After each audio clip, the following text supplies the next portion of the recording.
2000 members ഒക്കെയാണ് ഒരു ദിവസം നമുക്ക് കിട്ടുന്ന സി വി. ഇതോ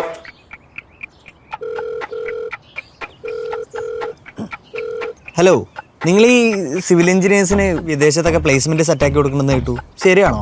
അതെ, സിവിൽ എഞ്ചിനീയേഴ്സിന് ക്വാണ്ടിറ്റി സർവേയിങ് കോഴ്സ് നമ്മൾ പ്രൊവൈഡ് ചെയ്യുന്നുണ്ട്. പെട്ടെന്ന് പ്ലേസ്മെന്റ് നേടിയ ഒരു ഓഫീസ് ജോബൊക്കെ കയറാൻ ഈ കോഴ്സ് ചൂസ് ചെയ്യാം. പിന്നെ നിങ്ങൾ പഠിക്കാൻ റെഡി ആണെങ്കിൽ, നന്നായി പെർഫോം ചെയ്യുമെന്നുണ്ടെങ്കിൽ ഇന്ത്യയിൽ മാത്രമല്ലാട്ടോ വിദേശത്തും ഈ പറഞ്ഞ പ്ലേസ്മെന്റോട് കൂടി ജോലിയിൽ കയറാം. കാരണം മിഡിൽ ഈസ്റ്റ് രാജ്യങ്ങളിൽ ലൈവ് പ്രൊജക്ട്സിലൂടെയുള്ള ജോബ് ഓറിയന്റഡ് ട്രെയിനിങ് ആണ് ഈ കോഴ്സിൽ നമ്മൾ പ്രൊവൈഡ് ചെയ്യുന്നത്. 300-ലധികം പേര് ഇതിനകം പ്ലേസ്ഡ് ആയി കഴിഞ്ഞു. കോഴ്സിനെ കുറിച്ച് കൂടുതൽ ഡീറ്റെയിൽസ് അറിയാൻ എൻട്രിയിൽ ഒരു ഫ്രീ ഡെമോ സെഷൻ കണ്ടക്ട് ചെയ്യുന്നുണ്ട്. അതിൽ ജോയിൻ ചെയ്താൽ നിങ്ങൾക്ക് ഡൗട്ട്സ് എല്ലാം ക്ലിയർ ആവും.